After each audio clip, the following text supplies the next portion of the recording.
Le chef de l'État s'est adressé à la nation à l'occasion de la commémoration du 62e anniversaire de l'indépendance de l'RDC. De l'économie à la santé en passant par la sécurité, nous y revenons tout à l'heure.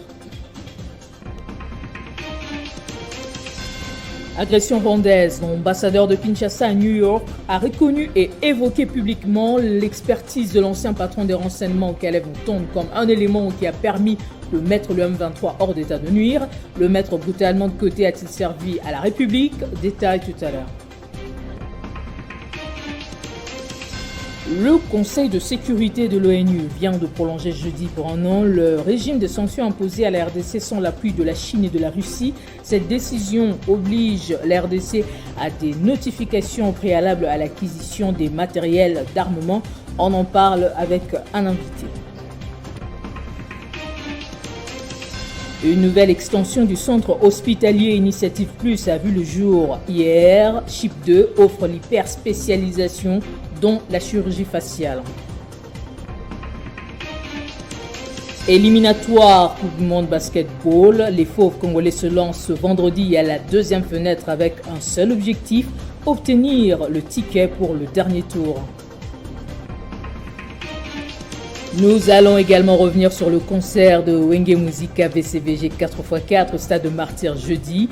De Mukolo à Mukilimondia surprise en passant par Voyage, les Bana-Wenge ont tenté de faire revivre au public quinois les exploits réalisés avant leur séparation de triste mémoire il y a 25 ans. C'est déjà le début du week-end et vous nous renouvelez votre confiance. Merci de le faire. On commence avec le chef de l'État qui s'est adressé à la nation à l'occasion de la commémoration du 62e anniversaire de l'indépendance de la RDC. De l'économie à la santé en passant par la sécurité, Félix Tshisekedi s'est montré plutôt intraitable vis-à-vis des ennemis de la paix tout en rassurant pour son bilan. C'est dans cette même perspective qu'il convient de placer le déploiement d'une force régionale dans la partie est de notre pays en appui à nos forces de défense et de sécurité, composées de troupes de certains pays amis, membres de la communauté, afin de contribuer à l'éradication définitive des violences et de l'insécurité. J'ai exigé et obtenu que le Rwanda n'y participe pas, en raison de son engagement aux côtés du groupe terroriste M23. Dans le prolongement des efforts fournis pour le renforcement de l'autorité de l'État sur l'étendue de la République, j'ai mis en place le programme de désarmement, démobilisation, relèvement communautaire et stabilisation, PDDRCS en sigle, pour répondre aux attentes des milliers de combattants des groupes armés congolais ayant déposé les armes. Dans ce cadre, je réaffirme qu'aucun cahier de charges portant sur l'intégration automatique dans les forces de sécurité ou sur les demandes d'amnistie pour des crimes imprescriptibles ne sera accepté. À ce sujet, j'en appelle à tous les autres groupes armés nationaux de s'engager sans retenue dans le processus de Nairobi et d'adhérer ainsi au programme DDRCS. À l'occasion, le président des États-Unis d'Amérique a adressé une correspondance à son homologue, Félix Tshisekedi, se joignant au peuple américain pour féliciter les Congolais pour ce 62e anniversaire d'accession de leur pays à la souveraineté nationale. Joe Biden déclare que son pays est prêt à continuer le partenariat privilégié avec la RDC. Il martèle que son pays est déterminé à promouvoir la paix non seulement en RDC, mais aussi sur l'ensemble du continent africain. C'est la fin des obsèques de Patrice Emery Lumumba. La dépouille du tout premier ministre congolais agit désormais à son mémorial de l'échangeur de Limete. La République a mis un terme au long deuil de 61 ans de son héros national et la cérémonie d'inhumation a été présidée par le chef de l'État lui-même. Gaëtan Koubaborandi était sur place. Ainsi s'achèvent les funérailles de Patrice Emery Lumumba après un âpre périple de 10 jours commencé à plus de 8000 km de Kinshasa à Bruxelles, passant par 3 itinéraires avant de se terminer dans la capitale. Pour ce 30 juin, la place de l'échangeur est aménagée comme jamais elle ne l'a été auparavant pour une cérémonie officielle. Cette cérémonie qui conduira à sa sépulture la dépouille de Patrice Emery Lumumba, disparu 61 ans il y a. Pour une première, un chef d'État étranger participe à ses funérailles. Denis Sassou Nguesso avec Félix Tshisekedi. Ainsi débute la cérémonie. Première étape, l'entrée sous forme de procession de la dépouille du héros national sur les pas des officiers généraux, de la famille et d'anciens premiers ministres. Une entrée qui marque déjà les esprits d'une cérémonie riche en émotions. Deuxième étape, la prière dite œcuménique. Les chefs des confessions religieuses ont tous évoqué les souvenirs des idéaux de Lumumba. Des idéaux qui ont été rappelés par un des pionniers de l'indépendance, Bruno Bokassa, qui du haut de son âge n'a rien perdu de son combat. À tous les enfants de ce pays, à tous les Congolais, encore une fois, merci. À l'honneur aussi ce jour, la troisième génération des Lumumba, les petits-fils, ont rendu l'ascenseur à leurs parents pour tous les efforts consentis dans l'aboutissement de ces funérailles. Mais les plus heureux, c'est probablement Félix Tshisekedi, satisfait d'avoir été l'homme par lequel le long deuil de Lumumba a pu trouver son dénouement. Le président de la République a appelé la population à faire du nouveau mémorial de Lumumba un lieu de rassemblement. La cérémonie se clôture par cette procession vers le mémorial. Patrice Emery Lumumba est dignement enterré chez lui. Le héros national a prouvé une nouvelle fois que l'histoire de la RDC sera écrite par les fils et les filles du Congo. Après cette grande cérémonie d'inhumation du héros national, certains acteurs politiques se sont confiés au micro de Gaëtan Koubaborandi. C'est un sentiment de joie, un sentiment de fierté, un sentiment patriotique. Mais surtout, c'est aussi l'occasion pour nous d'interpeller le jeune sur la vision de Patrice Lumumba, sur son héritage. Qu'est-ce qu'on en fait ? Nous sommes privilégiés d'être Congolais parce que nous avons un président qui nous a encore une seule fois de plus rendu la dignité de Congolais à travers le rapatriement de ces reliquats de notre héros national. Mais qu'est-ce que nous faisons de cet esprit de Lumumba, de son héritage? Nous avons une indépendance politique, nous avons encore le chemin reste long pour l'indépendance économique. Et notre seule vengeance contre ceux qui ont tué Lumumba, c'est d'être un pays développé, un pays uni, un pays qui tient compte de l'aspect social et qui met l'homme au centre de chaque politique. Une nouvelle extension du centre hospitalier Initiative Plus a vu le jour hier. Une particularité comparativement à celui de Bibois, CHIP 2 offre l'hyperspécialisation dans la chirurgie faciale, la transplantation, le test ADN, mais aussi la chirurgie orale. La coupure du ruban symbolique en ce jour du 30 juin 2022 marque l'inauguration de la nouvelle extension du centre hospitalier Initiative Plus. Au moment d'inaugurer cette extension, nous sommes dans la commune de la Gombe, à l'immeuble Kiyoyasita qui accueille plusieurs personnalités du monde politique, scientifique, académique, journalistique mais aussi culturel, qui ont répondu à l'appel de Marie-Olive Lembe-Kabila. Une nouvelle extension du centre hospitalier Initiative Plus avec une particularité. Le CHIP, premièrement, est un centre proche des patients et il est partenaire du ministère de la Santé qui offre des soins à la pointe du progrès. Le CHIP est au centre de partage de la démocratie sanitaire au cœur de la ville de Kinshasa, basé sur l'égalité d'accès des soins de qualité pour toute la population. Pour l'épouse de Joseph Kabila, être indépendant, c'est aussi dans le domaine de la santé, avec des spécialités qu'offre le CHIP 2 dans le cadre des actions sociales de son ONG, Initiative Plus OLK.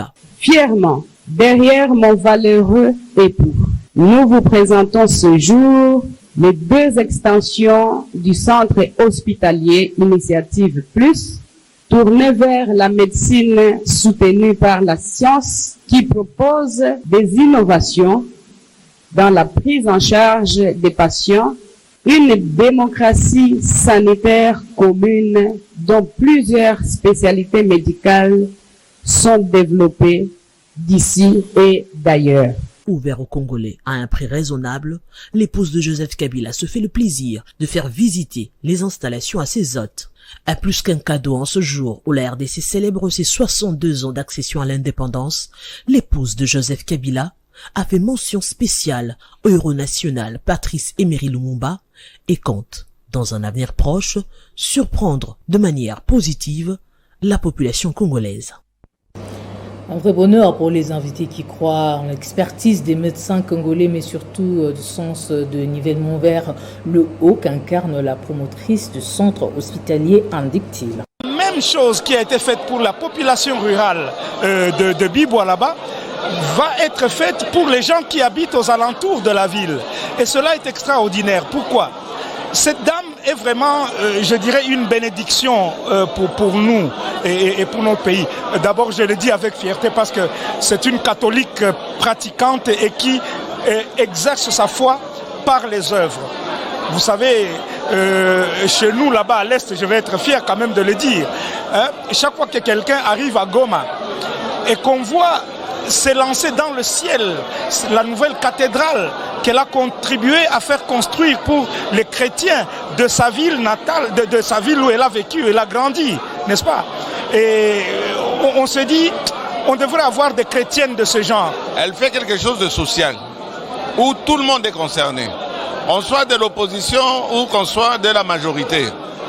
Un tel centre, il faut encourager, l'accompagner. Et je suis fier de l'avoir fait. Je ne sais pas si un noir peut rougir. Félicitations. On a besoin de ça. On n'a pas besoin de paroles. On a besoin de faits. Et les faits sont là. Olinga, olingate, les faits sont là. Hospitalier, il y a un chip. Et il y a une solution. Au lieu de courir sur le banc, on a un visa, on a un mais les lots oyo. Toza na possibilité il y a ba pareil wana nyonso otoza ko kende libanda il y a ba examen nyonso pena ba prix moko abordable.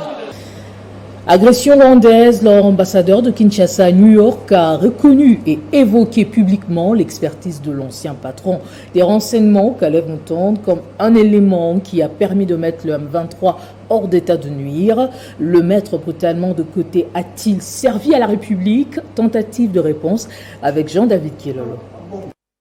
Devant le Conseil de sécurité, l'ambassadeur congolais à l'ONU, Gatamavita Walufuta, estime que la faiblesse de l'armée congolaise est due au fait que l'armée est infiltrée. Il y a des éléments dans l'armée congolaise qui travaillent pour un autre pays, à savoir les Rwandais. L'ambassadeur dénonce le double jeu de la communauté internationale qui d'elle-même demande à la RDC de dialoguer avec les terroristes du M23. Ainsi, par ce dialogue, le pays se trouve dans l'obligation de répondre aux revendications des terroristes, notamment la reconnaissance formelle des grades de ces militaires et policiers étrangers devant intégrer les forces de défense et de sécurité, alors que ces terroristes n'ont jamais suivi une formation militaire et ne sont même pas qualifiés à prester selon ces grades, entre autres général, colonel, major, pour ne citer que cela. Le gouvernement de la RDC se réfère à un travail de Kalev Mutondo devant le Conseil de sécurité. C'est une liste de commandants du M23 ainsi que d'autres infiltrés rwandais non éligibles à l'intégration dans les rangs des FARDC établis en 2013 par Kalev Mutondo, ancien administrateur général de l'ANR, que le gouvernement de la RDC, par l'entremise de l'ambassadeur congolais à l'ONU, a exhumé et brandi devant le Conseil de sécurité. Certes, le principe de la continuité des services publics est consacré en RDC, mais le fait de recourir à un travail réalisé par cet administrateur général de l'ANR honoraire démontre que même s'il est encore poursuivi et recherché jusqu'à ce jour, il mérite à la fois la reconnaissance de la nation congolaise ainsi qu'un procès équitable. Le Conseil de sécurité de l'ONU vient de prolonger jeudi pour 1 an le régime de sanctions imposé à la RDC sans l'appui de la Chine et de la Russie. Ces décisions obligent la RDC à des notifications préalables à l'acquisition de matériel d'armement. Christian Kalandje.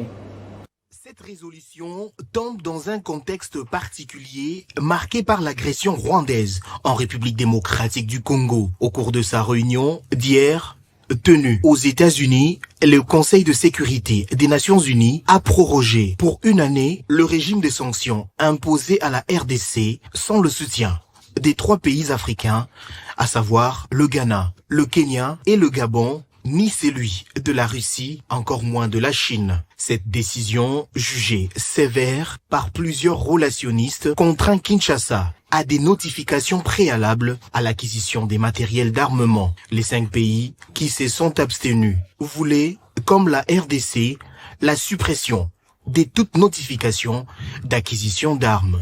Ils ont dénoncé une résolution qui va à l'encontre de la souveraineté de la République démocratique du Congo et qui limite, selon eux, sa capacité à combattre les groupes armés qui continuent de proliférer, notamment dans le nord-est du pays. La France a rappelé, pour sa part, la réunion du Conseil de sécurité de l'ONU qui s'était tenue la veille et au cours de laquelle ont été exprimées des inquiétudes sur la recrudescence des violences dans la partie est de la RDC.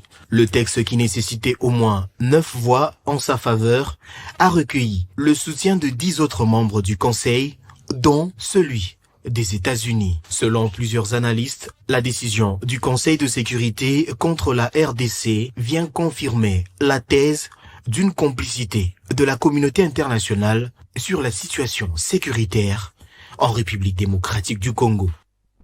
Ce sujet fait justement polémique sur la toile. On en parle avec Henri Désiré Nzouzi, expert en politique extérieure, en ligne avec nous. Bonjour. Malgré les efforts diplomatiques, l'ONU renouvelle ses sanctions dans un contexte de crise marqué par l'agression rwandaise. Est-ce que ces décisions ne limitent-elles pas la capacité de la RDC à combattre les groupes armés ? Alors effectivement, cette décision, non seulement elle limite la capacité de la RDC à combattre les groupes armés, mais elle viole sa souveraineté. Je rappelle quand même que les 3 pays africains qui siègent actuellement au Conseil de sécurité de l'ONU, le Gabon, le Ghana et le Kenya, se sont abstenus, ainsi que la Chine et la Fédération de Russie. Mais en réalité, c'est une opposition vive à cette résolution. Ce qui est quand même un peu surprenant, c'est l'attitude de la France, parce qu'il y a de cela quelques jours à peine, la ministre des Affaires étrangères, Madame Colonna, a reçu le vice-premier ministre, le ministre des Affaires étrangères, Christophe Lutundula. On a vu dans le communiqué que la France, évidemment, s'engageait, comme elle l'a toujours fait d'ailleurs, auprès de la RDC pour faire avancer son plaidoyer. Mais là, c'est quand même incompréhensible, d'autant plus que c'est la France qui est à l'origine du projet de résolution. Donc là, effectivement, beaucoup de questions méritent de trouver réponse. Alors, on peut se consoler en se disant en fait que ici, il s'agit plus maintenant de supprimer l'obligation des notifications qui ont été établies depuis, je rappelle, c'est important de le rappeler, depuis 2008 à l'occasion de la résolution 1807 du Conseil de sécurité pour tous les envois d'armes et des matériels connexes à destination de la RDC, à l'exception évidemment des armes indiquées dans le document. Mais enfin, ça pose quand même un problème. Aujourd'hui, la RDC doit pouvoir se défendre. Face à l'urgence que nous impose la situation sécuritaire préoccupante dans l'Est, quel lobbying pour pousser l'ONU à revoir sa décision ? Et pour répondre plus précisément à, j'allais dire, la question de savoir ce qu'il nous reste à faire, il n'y a pas 36 solutions. La diplomatie congolaise doit se mettre en marche et faire un plaidoyer puissant et convaincant, non seulement auprès des Nations Unies et de ses membres. Je rappelle que dans 2 mois, nous aurons la session ordinaire de l'Assemblée Générale des Nations Unies. Donc il s'agira de convaincre non seulement tous les membres, mais surtout ceux du Conseil de sécurité, de revenir à de meilleurs sentiments. Il s'agira aussi de porter ce plaidoyer auprès de l'Union africaine et de l'Union européenne, parce que là aussi, il y a des canaux de communication qui peuvent être activés pour permettre à la RDC de faire prévaloir son droit le plus légitime à se défendre. Merci Henri Désiré Nzouzi d'avoir répondu à nos questions. Je rappelle que vous êtes expert en politique extérieure.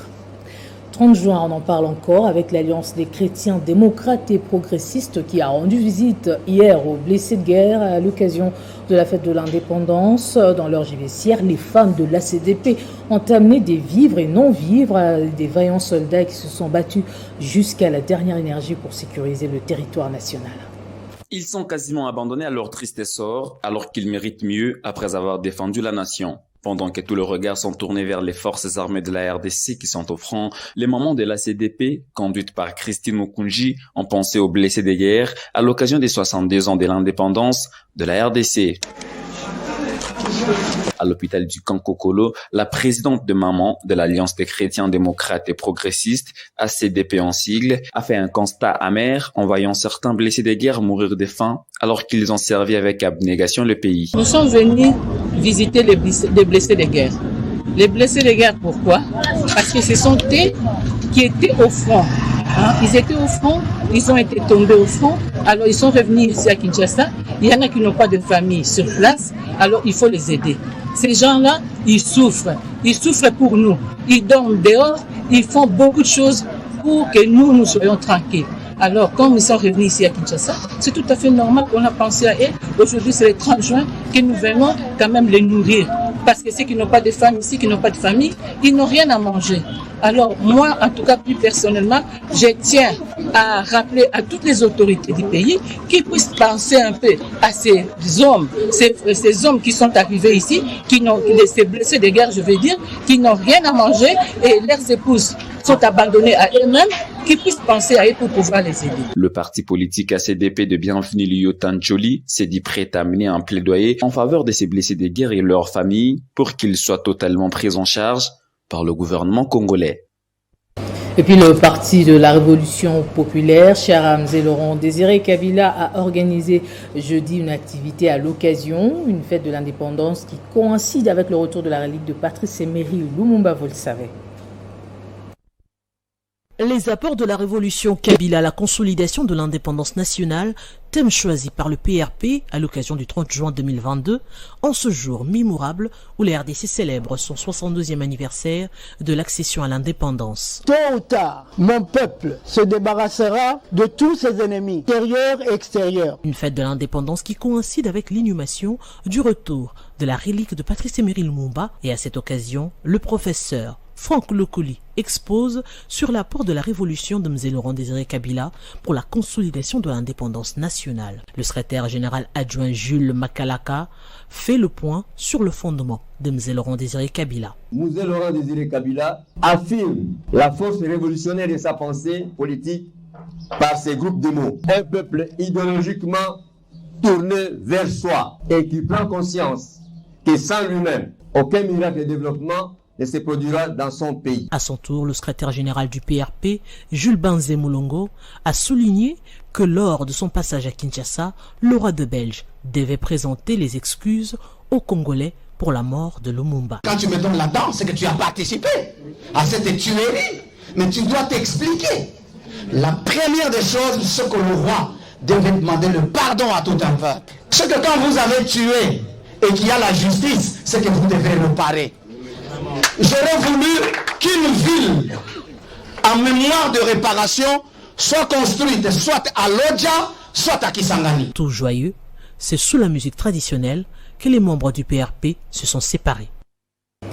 La commémoration du 62e anniversaire a également vécu au Sud Kivu. Prenons les acquis légués par nos héros. Le gouverneur Théo Ngwabidje a, au cours d'une messe spécialement dédiée aux FARDC en cette période de guerre, rendu des hommages mérités au chef de l'État pour les efforts consentis dans la restauration de la paix à l'est du pays.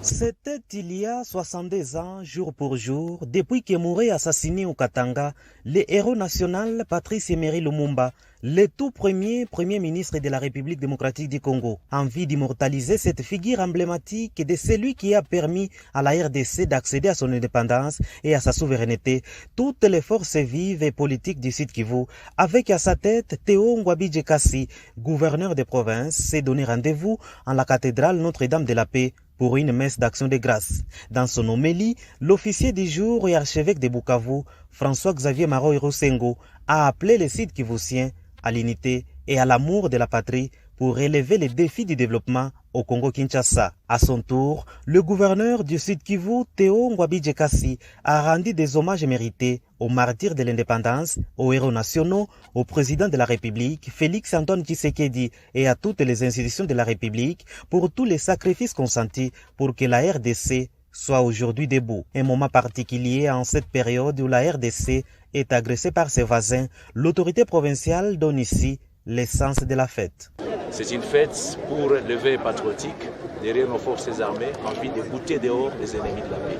Nous fêtons, mais aussi le combat de Lumumba, le combat de Mzee, le combat de Tshisekedi, le combat de tous nos héros aujourd'hui veulent qu'effectivement nous soyons indépendants totalement et surtout aussi avoir la paix totale sur l'ensemble. La fête de l'indépendance, le RDC a aussi été marquée par le concert de Wenge Musica BCBG 4x4 au Stade des Martyrs jeudi, placé sous le signe de soutien aux FARDC qui sont au front à l'est du pays pour combattre contre les rebelles du M23 soutenus par le Rwanda. C'est dans un stade rempli comme un œuf que les Anges Adorables ont fait leur entrée sur scène aux environs de 20h. De Mukolo à Mokilimondi à Surpris, en passant par Voyage, les Banawenge ont tenté de faire revivre au public les Quinois les exploits réalisés avant leur séparation de triste mémoire il y a 25 ans. À mes côtés pour en parler, Bob Ambongo, journaliste maison au desk culture. Bienvenue. Merci. Vous étiez sur place hier pour le compte de Télé 50. Dites-nous, qu'avez-vous pensé du déroulement du concert? Je dirais que c'est un concert réussi. Donc l'appel lancé par les Wenge a été bien entendu par les fans de ce grand orchestre mythique. Et oui, après 25 ans de dislocation, donc la réconciliation a été parfaite et le public les a accompagnés. Des plaintes ont quand même été enregistrées sur la sonorisation ou encore le retard. Est-ce qu'on a déterminé la cause ? Le retard, c'est justement en raison, bien sûr, de cette organisation parlant de la sonorisation. Donc, tout a été bien organisé, il faut le dire. Donc, côté sécurité, mais le côté sonore a quelque peu failli dans l'organisation. Et on le sait, par rapport à nos musiciens, le retard pour eux n'a jamais été dit comme une mauvaise passe pour eux, mais du moins, ils étaient là. Et c'est vrai que le regret par rapport à cet écart d'heures, donc de 14h à 20h, c'était quand même assez long, une longue attente, mais le public était quand même là, présent pour attendre. Et oui, les Wenge qui sont venus quand même dans une tenue assez extravagante, on pourrait le dire, d'autres en tenue d'avocat et d'autres en tenue de magistrat. Et cela a impressionné, a fait quand même le goût, le beau du voir.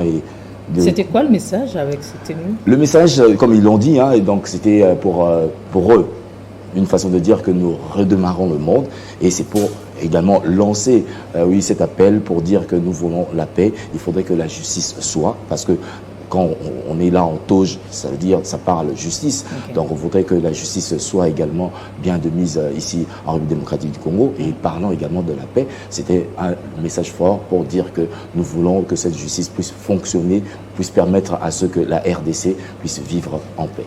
Quant au public, Bob, quel genre de fans ont assisté à cet événement et avec quel état d'esprit? C'était assez nostalgique, il faut le dire. Donc on a vu ce public partant de 50, au-delà même peut-être 60 ans, et également d'autres jeunes qui aujourd'hui ont découvert le grand Wenge, c'est-à-dire que ils ont aimé JB en tant qu'une personnalité à la tête de Wenge BCBG, mais les voir ensemble, donc c'était une autre chose, c'était assez magique et on a senti cet engouement, jeunes et vieux, tous en train de dandiner au pas de ces sonorités d'antan, mais qui aujourd'hui revient dans l'actualité, on peut le dire. Réconciliation, oui, grand concert aujourd'hui, oui, mais quelle est l'étape d'après? L'étape d'après, c'est la réalisation d'un opus qui aura, comme tube parmi les ténors, donc JB, que ce soit Wera, que ce soit Blaise Boula, Adolphe Dominguez, qui pourront également concocter des chansons pour une première. Mais la suite également, c'est d'autres productions au-delà de Kinshasa. Il faudrait retenir d'abord à l'étape de Kinshasa, ce sera le 9 juillet dans un espace qui n'est pas encore connu, mais ce sera pour plus les VIP comme on l'a annoncé. Et juste après, ce sera donc d'autres étapes à l'étape africaine. La Côte d'Ivoire s'est fait annoncer. Il y a également le Cameroun également qui attend de bien ferme ce grand concert. Et on pourrait déjà parler également de l'Occident qui attend également ce grand concert de la réconciliation des Wenge. Bon, au moment où vous étiez sur place, vous avez certainement aimé un titre. Un titre. Le premier titre, c'était Dadi Bitodi, un titre qui me revient parce que à l'époque, j'étais également fan de Wenge. Donc, ça nous a quand même emballé. On a dandiné. Vous étiez en même temps spectateur, fan et journaliste à la fois. Super. Merci beaucoup, Bob Ambongo, pour ces précisions. Je rappelle que vous êtes notre journaliste Desk Culture. Merci beaucoup.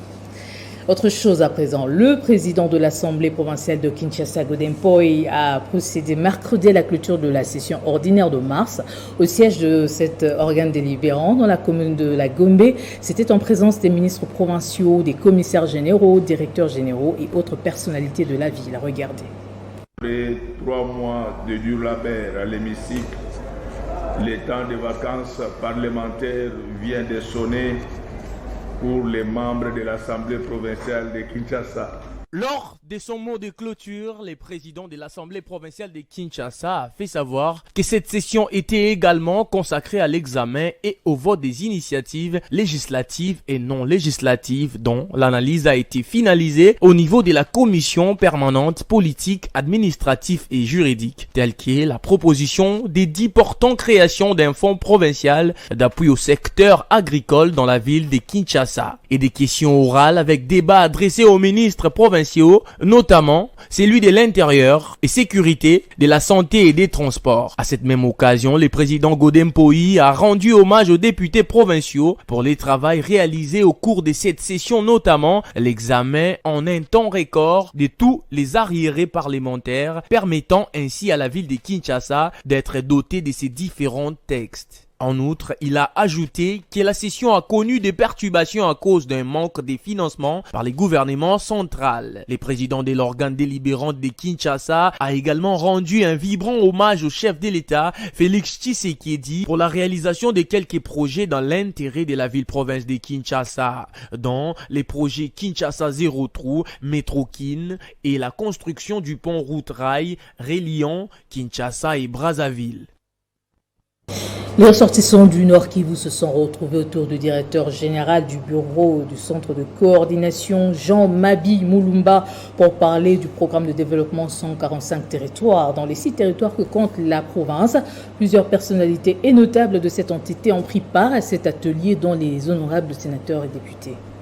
Durant une trentaine de minutes, le directeur général de la BCECO s'est apaisanti sur les différents travaux à réaliser dans la province, les modalités de travail et même les contraintes à prévenir. Ceci a fait l'objet d'un débat entre Mabi Mulumba et les natifs du Nord Kivu qui ont relevé quelques préoccupations quant à l'intervention du BCECO dans leur province. Le député national Elvis Mutiri souhaite que les travaux s'effacent rapidement pour permettre au BCECO de livrer les ouvrages d'ici février 2023. Dans cette matinée, ça s'est passé très bien avec l'apport de chacun parce que ce qui nous concerne, ces territoires représentent la circonscription électorale de chacun d'entre nous ici. Quant à l'insécurité qui règne dans cette partie du pays, les députés Jeannette Kavira rassurent. Alors ce sont des petits travaux de toilettage qu'il faudra impérativement corriger avant que la mise en œuvre ne commence effectivement. Mais franchement, nous sommes en train de féliciter BCECO.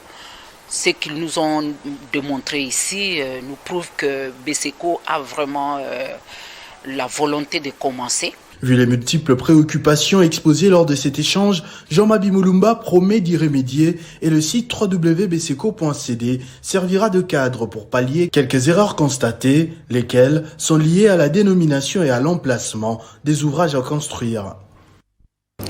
Plus loin de nos frontières, à peine promulgué, le projet de la nouvelle constitution par le président tunisien Kais Saied est vivement critiqué par un collectif de juristes internationaux qui cristallise les craintes d'un enracinement d'un régime autocratique.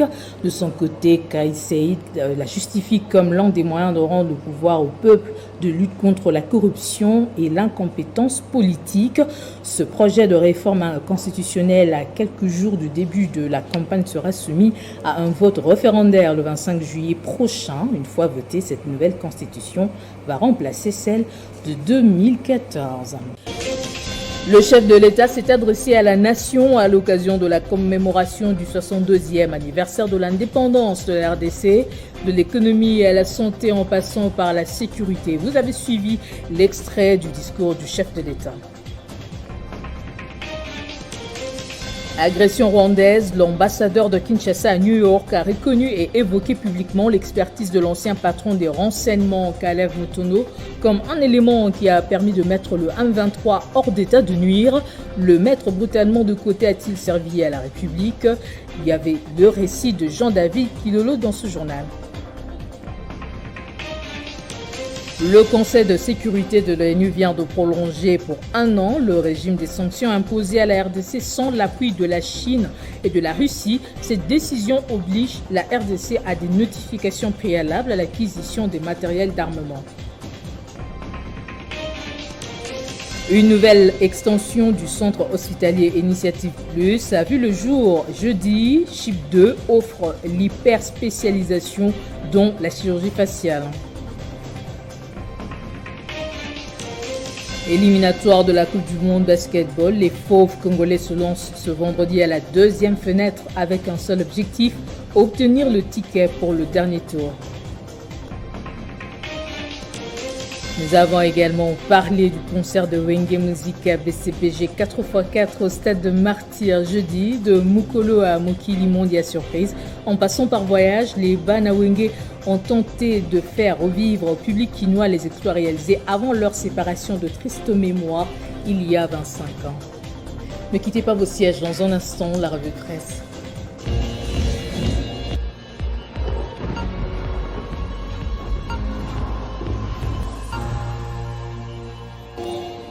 Ce sera avec Grâce à Lambo Chaco qui me rejoint dans ce plateau. Bonjour et bienvenue. Bonjour Gloria, comment vas-tu?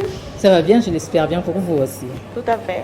Le traditionnel discours du chef de l'État en marge de la fête de l'indépendance du 30 juin fait la une des journaux et médias en ligne ce vendredi. Oui, Gloria, le site global.net rapporte que dans son discours du 30 juin, le chef de l'État Félix Tshisekedi a annoncé un nouveau combat en RDC. Il s'agit de la lutte contre la pauvreté des Congolais. Au cours de son allocution à la nation, le président de la République n'a pas oublié la situation sécuritaire. Il se veut intraitable avec les groupes armés. Il a prévenu les groupes armés qu'aucun cahier de charge portant sur l'intégration automatique dans les forces de sécurité ou sur les demandes d'amnistie pour des crimes imperceptibles ne sera accepté. Dans le même registre, le journal La République renseigne que le chef de l'État Félix Tshisekedi a lancé un appel à la mobilisation générale en vue d'intensifier le soutien populaire sans faille qui fait tant de bien au moral de nos combattants engagés au front. Félix Tshisekedi a rappelé que son pays, renchéri Africa News, faisait face à une énième agression de la part du Rwanda qui agit sous couvert du mouvement terroriste M23 et ce, en violation de tous les accords et traités internationaux. Pour mettre fin à cette situation, le président de la République et tout son gouvernement ont résolu d'orienter les efforts vers le front diplomatique et militaire. Direction la France où Emmanuel Macron déclenche le compte à rebours pour composer le gouvernement.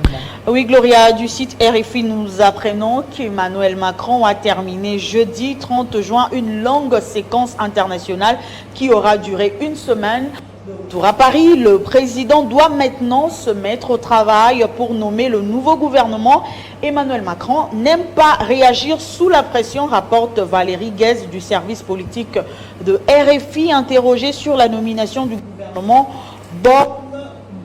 Qu'attendez-vous du gouvernement? C'est la question que les équipes de France Télévisions ont posée aux Français, Gloria. Plus d'ambition et des mesures concrètes, les Français attendent beaucoup du nouveau gouvernement. Avec l'inflation, tout augmente. Préserver le pouvoir d'achat doit être une priorité et les Français réclament également plus de moyens pour assurer leur sécurité. Merci Grâce à Lambou pour ce tour d'horizon. Ça a été un plaisir. Merci également à vous pour votre attention exigeante. Excellent week-end à toutes et à tous sur Espace 50. Surtout n'oubliez pas, prenez soin de vous.